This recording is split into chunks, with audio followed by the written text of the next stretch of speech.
Mga kabayan, ito yung update ng aking green lettuce at saka red lettuce na itinanim ko dito sa hydroponic. Yan, kita ninyo ang aking pinagtamnan.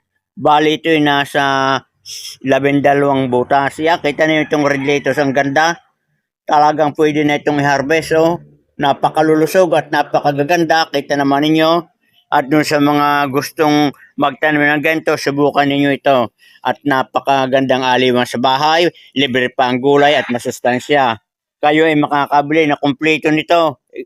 Na itong tanimang ito, may kasama ng buto at saka itong ENB solution niya. Kita ninyo. Ayan. At kung gusto nyo makita, itong kanyang mga ugat, ito mga kabayan, pakikita ko sa inyo.